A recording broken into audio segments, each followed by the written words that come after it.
se dit dans la société aujourd'hui, tout ce qui n'est pas pareil que les autres, tout ce qui n'est pas parfait, c'est rejeté. Tout ce qui n'est pas parfait, c'est rejeté. C'est comme si tu étais, un raté en fait. Les inégalités prennent leur source dans les stéréotypes de genre, les stéréotypes sexistes qui existent dès le plus jeune âge. J'avais remarqué qu'il y avait beaucoup de genre un côté les garçons et un côté les filles. Il faut qu'il y ait des filles et des garçons mélangés. Ils apprendront jamais à se connaître filles et garçons. Le monde, il changera jamais. L'égalité n'existe pas partout. Dans la rue, on voit pas des hommes se faire siffler. Mais en tant que femme, on reçoit beaucoup d'insultes et tout ça. Davantage de violences, sexistes, dans les cours de récréation. Nous ne voulons plus voir de violences banalisées à l'égard des jeunes filles, que ce soit par des gestes, par des insultes, mais aussi à l'égard de garçons. Il faut travailler, agir avec les enfants. Ils vivront des moments où ils se sentiront traités différemment en tant qu'hommes ou femmes, en tant que garçons ou filles. Et ça, moi, je les invite à le refuser. Parler d'égalité, c'est aussi se préoccuper des vies humaines. Beaucoup de frustration, énormément de colère. De fuite, d'harcèlement, de peur. Plein de choses comme ça. Faut créer des liens et arrêter tout ce qu'il y avait dans le passé. Un homme aurait le droit d'être patron, mais pas une femme. Il n'y a pas de raison liée au sexe, garçon, fille, homme, femme, pour avoir des métiers différents, pour avoir des fonctions différentes dans une organisation. En 2020, une femme sur deux reçue au CIDFF a dénoncé des faits de violence conjugale. Elles sont très souvent banalisées et donc en amont, le fait de travailler sur une prévention, nous souhaitons faire comprendre que cette banalisation amène bien souvent à des violences conjugales qui sont tout à fait inacceptables. En France, en 2020, 102 femmes ont fini par mourir sous les coups de leur conjoint, ce qui représente une femme tous les 3 jours décédée.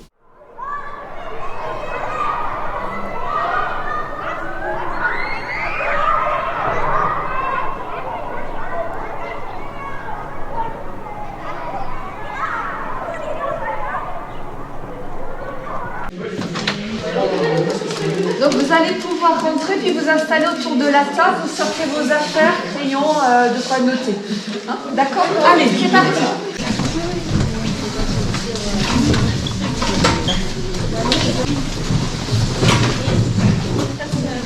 On est une association féministe et nous on travaille sur les questions d'égalité également. Donc d'égalité, de lutte contre les violences sexistes et sexuelles également. Donc dans ce cadre, on fait des formations, mais on fait également des sensibilisations auprès notamment du public, de différents publics et pas mal auprès de publics jeunes, donc collégiens, lycéens, donc comme vous en l'occurrence. Donc aujourd'hui, du coup, la thématique, ça va être l'égalité entre les filles et les garçons. Ils ont fait ça sous forme de jeu, en nous posant des questions et on devait se mettre d'un côté si on était d'accord et de l'autre si on n'était pas d'accord. Et ça parlait à peu près des jeux vidéo qui étaient faits pour les filles ou les garçons, des couleurs faites pour les filles et les garçons, pour les métiers qui sont faits pour les filles et les garçons. Est-ce que vous êtes familier avec le jeu de la ligne blanche? Non. Je sais pas ce que c'est. Eh ben, du coup, je vais vous expliquer. La ligne blanche, qui est un outil, c'est un peu une idée de rivière de positionnement, en fait, où on donne une affirmation et les jeunes se positionnent. Est-ce qu'ils sont d'accord avec l'affirmation? Est-ce qu'ils ne sont pas d'accord avec l'affirmation? Et le but, c'est de débattre, alors pas avec moi, mais vraiment entre eux, et de s'opposer, de se renvoyer des arguments au fur et à mesure pour essayer d'attirer les autres de leur côté finalement. Alors il faut imaginer au sol, il faut visualiser une ligne blanche. La ligne blanche, c'est l'endroit où vous n'avez pas le droit d'être. Donc en gros, c'est-à-dire que vous devez être soit du côté gauche, soit du côté droit. Du coup, je vais vous donner des affirmations et en gros, il va falloir vous mettre soit du côté d'accord, soit du côté pas d'accord. Les filles et les garçons jouent au même jeu vidéo. Oui, d'accord ou pas d'accord? Donc pas d'accord c'est là, d'accord c'est là. Quand on va chercher jeu pour filles, ça va être que du rose, des trucs de salon de beauté, tout ça. Alors jeu pour garçons, ça va être des petites voitures. Après, on a tous le droit de jouer au même jeu, mais c'est indéniable que les filles jouent pas au même jeu que les garçons. L'homme joue à la guerre, la fille joue à la dinette, et en fait, en grandissant, on grandit dans le rôle où on doit jouer à la dinette. Donc quand on va grandir en étant adulte, on va se dire ouais, c'est-à-dire que la femme elle doit faire ça et pas l'homme. Vous pensez que c'est véhiculé par certaines personnes ou certaines institutions par exemple, le fait que les garçons ils jouent plus à certains jeux et les filles jouent plus à d'autres jeux et que du coup on dise ah jeu pour les filles, jeu pour les garçons? Il peut y avoir des filles qui préfèrent jouer au foot et aux voitures et des garçons qui préfèrent jouer à... Barbie. Voilà, des garçons qui préfèrent jouer aux Barbie.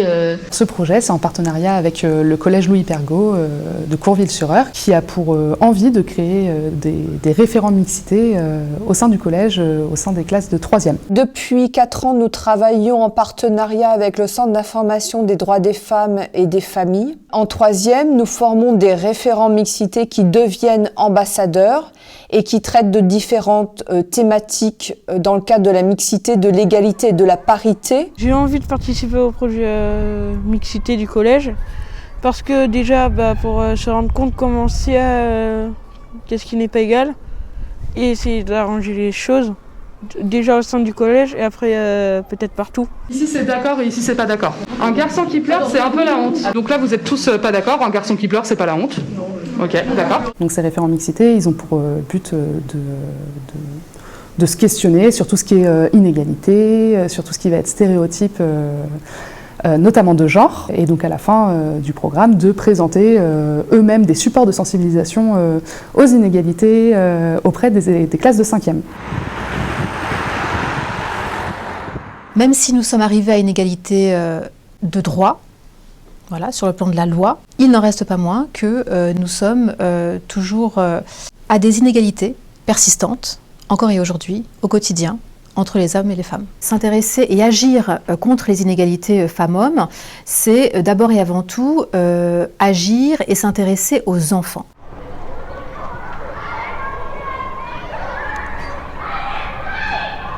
Les stéréotypes. Vous avez déjà entendu ce terme ou pas? Oui, mais j'ai dit. Alors, qui a dit oui, mais je sais pas ce que c'est? D'accord, ok, ça marche. Est-ce que certains auraient une petite idée? Alors, faut pas me donner une définition comme ça, juste balancer vos petites idées si vous savez ce que c'est qu'un stéréotype. On parle de garçons manqués, mais jamais de filles manquées. Qu'est-ce qu'un stéréotype? C'est peindre en rose la chambre des filles et bleu pour les garçons. On le fait pour que notre enfant ne soit pas embêté, se sente exclu. Bah ouais, mais même si on le sait que c'est un stéréotype, on le fait quand même, mais du coup rien ne bouge. Dès tout petit, les garçons jouent à la guerre et les petites filles à la dinette, donc après ça continue quand on grandit. Est-ce que pleurer c'est être faible? Bah non, en plus parfois on pleure quand on est heureux ou parce que ça fait du bien. Moi je pleure tout le temps. Parfois c'est vrai que les filles qui demandent à jouer au foot, on dit plus souvent non, car on se dit qu'elles sont nulles. Aujourd'hui, je reste plus intéressé par les jeux vidéo de guerre que par la poupée. Moi, mon père m'a toujours baigné dans des jeux vidéo violents, Call of Duty. Assassin's Creed, j'avais 6-7 ans et mes parents y jouaient déjà. L'année dernière, un élève s'est fait harceler à toutes les récréations parce qu'il avait mis un pull rose. Ils étaient en meute contre lui. C'est toujours les gars qui sont embêtés sur les couleurs dès qu'il y a trop de couleurs. Dans un premier temps, il y a l'association des centres d'information sur les droits des femmes et des familles qui va intervenir 2 fois pendant 2 heures pour discuter déjà dans un premier temps de tout ce qui va être égalité de manière générale et dans un second temps tout ce qui va être de manière un peu plus spécifique sur différentes thématiques, donc le monde du sport, tout ce qui va être écart salarial ou autre. Par la suite, les élèves auront également des temps de travail avec leurs professeurs pour créer leur support et créer leur action de sensibilisation auprès des 5e. J'accompagne les élèves lors de 2 séances. Mon rôle, c'est de les aider à construire leur intervention. Ils ont eu des connaissances qui ont été apportées par le CIDFF et moi, j'entends leur projet d'intervention et je le structure. Des élèves volontaires s'inscrivent dans ce projet et puis au fur et à mesure que le projet se développe, ils argumentent et finalement ils développent leur esprit critique par rapport à des stéréotypes. Il y avait énormément de monde dans le groupe qui pensait pas que une fille ça pouvait jouer à la voiture, qu'un petit garçon ça pouvait aimer le rose. Il y avait des gens qui n'étaient pas d'accord comme quoi on pouvait donner par exemple des poupées à un garçon quand il était petit.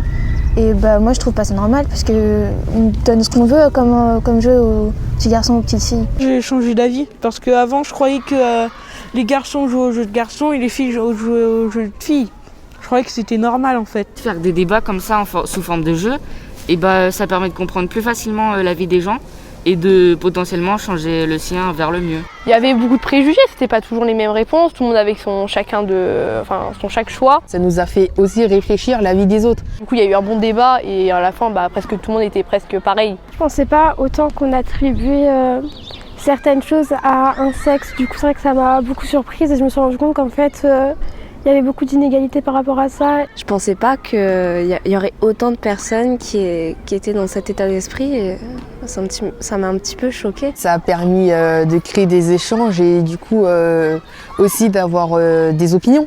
Une éducation à l'égalité, c'est aussi une éducation qui vise à lutter contre le sexisme et in fine contre les violences sexistes et sexuelles.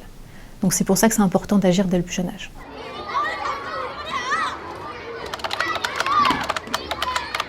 Une séance on a fait avec Google, on a fait qu'est-ce que peut bien servir un homme. Il y avait plein de réponses et pour les femmes, c'était pas pareil en fait. C'était faire le ménage, satisfaire son homme, alors que pour l'homme c'était ramener l'argent, voilà. Très clairement, c'était juste aller bosser et la femme satisfaire son homme. En fait, c'était choquant. Moi, ce qui m'avait touché le plus, c'était un peu les inégalités de salaire. Je sais plus, il y avait 13% je crois de différence. Il me semble. Ouais, il y avait 13% de différence de salaire entre les hommes et les femmes. T'as le droit de te poser sur le vote. Un petit dernier exercice qui s'appelle la timeline. C'est partir d'une date de référence, en l'occurrence c'était 2010, donc on avait choisi une date qui n'était pas trop loin de leur année de naissance, et de mettre en avant certaines évolutions donc qui peuvent être notamment législatives. Et la question était, est-ce que ces évolutions étaient avant ou après 2010 ? Les hommes ont le droit de prendre un congé paternité. Qui pense que c'est après 2010 ? Qui pense que c'est avant 2010 ? Moi je sais pas. Est-ce que c'est avant ou après 2010 ? Après. Non, avant.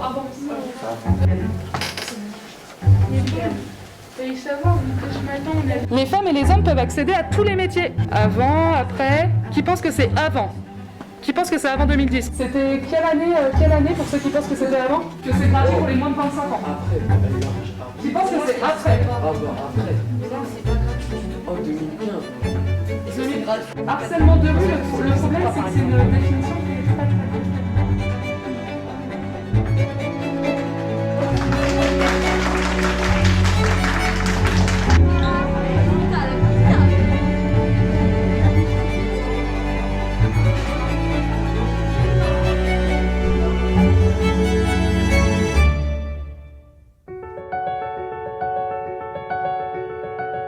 Moi, je suis en charge des ressources humaines et mon rêve dans l'entreprise, et dans toute entreprise, c'est que quelles que soient les équipes de travail, c'est qu'il y ait autant d'hommes et de femmes. Nous intervenons auprès des élèves de 3e du collège Louis Pergaud pour leur présenter la mixité ou l'égalité professionnelle dans notre entreprise. C'est-à-dire ce que ça veut dire pour nous, l'égalité professionnelle, le fait que les hommes et les femmes aient les mêmes postes, les mêmes fonctions, les mêmes salaires et la même chance d'occuper le poste dont ils ont envie.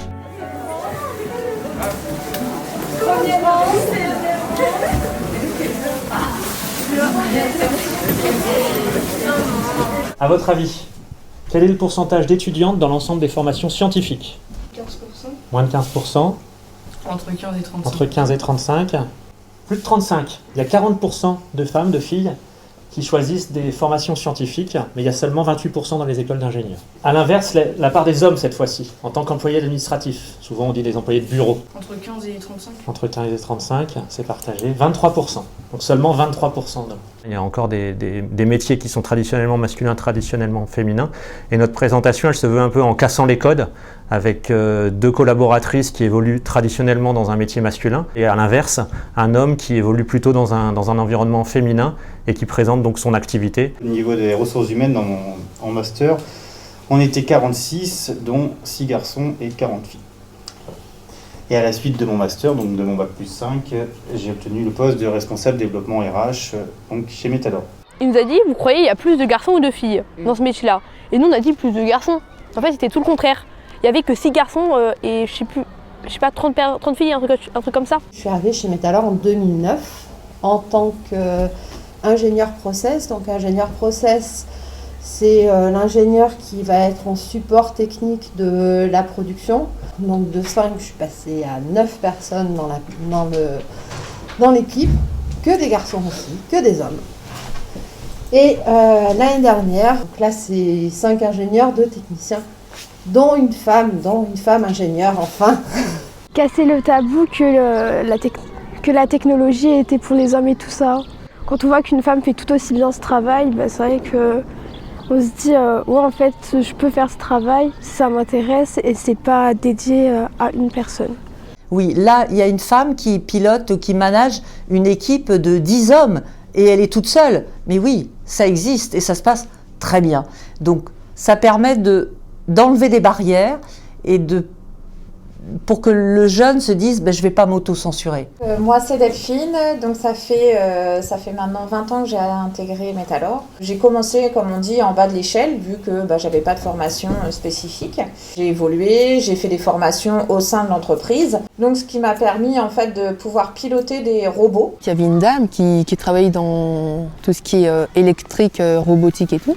Honnêtement, je m'en serais pas doutée non plus. Enfin, je connaissais pas du tout le milieu. De voir ce genre de choses, ça fait du bien. On se dit, bah ouais, c'est possible. Metalor, c'était pas que un métier pour les garçons. Que les filles aussi pouvaient travailler sur des robots, créer des robots. Ce qui est important pour nous, c'est que les jeunes comprennent qu'il n'y a pas de raison, en tout cas il n'y a pas de raison liée au sexe, garçon, fille, homme, femme, pour avoir des métiers différents, pour avoir des fonctions différentes dans une organisation. Si on nous dit ouais tu peux pas faire ça parce que t'es un homme ou tu peux pas faire ça parce que t'es une fille, c'est faux. Il ne faut pas qu'il y ait de frein, et surtout qu'ils ne se mettent pas de frein de leur côté à faire des choix qui suivent leur envie en fait. Il fallait pas qu'on se laisse faire par rapport aux certains métiers, que si on voulait rentrer dedans, même s'il y a plus de femmes ou plus d'hommes, peu importe qui on est. Il faut pas qu'on ait peur de faire le métier qu'on aimerait bien faire. Laisse pas les gens te marcher dessus et te laisser croire que telle ou telle chose n'est pas faite pour toi. C'est croire en tes rêves et réaliser si t'as envie en fait. Ouais. Faut pas se laisser démotiver, faut faire qu'est-ce qu'on veut en fait. Suivre le chemin qu'on a décidé d'emprunter. L'égalité de traitement et l'égalité professionnelle, ça devrait être partout et s'ils peuvent retenir ça de notre intervention, ils vont probablement y être confrontés à des situations où ils vivront des moments où ils se sentiront traités différemment en tant qu'homme ou femme, en tant que garçon ou fille. Et ça, moi, je les invite à le refuser, qu'ils refusent ça. C'est pas normal.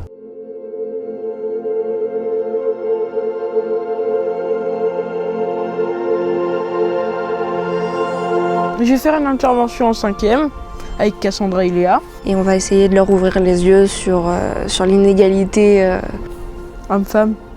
Que ce soit homme-femme, noir, blanc. Après, on est qu'un petit grain de sable sur une plage. Vu qu'on est un grain de sable sur une plage, on va aller voir les 5e.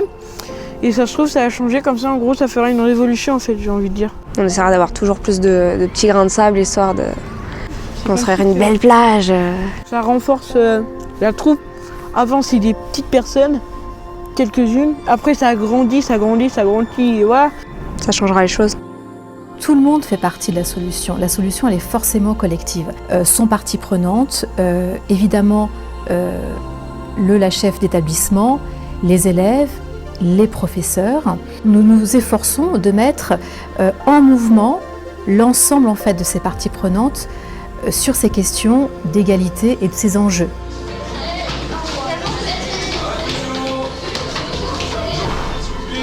Cette intervention est faite sur tout le niveau 5e, ce qui correspond à 7 classes de 30 élèves. Pendant ces ateliers, ils vont présenter des thèmes liés à la mixité qu'ils ont choisi et travaillé. Donc il y a l'atelier sur le sexisme dans les paroles des chansons. Il y a un atelier sur la mixité à travers dans le monde professionnel. Il y a un atelier sur l'apparence physique. Il y a un atelier sur la mixité dans le sport. Et enfin, le dernier atelier, c'est sur l'homophobie. Ce sont les élèves qui choisissent eux-mêmes leur sujet. Ça fait écho à des problématiques qui leur tiennent à cœur. On va vous remettre un diplôme et grâce à ce diplôme, vous devenez aujourd'hui ambassadeur pour la mixité, pour la parité et l'égalité.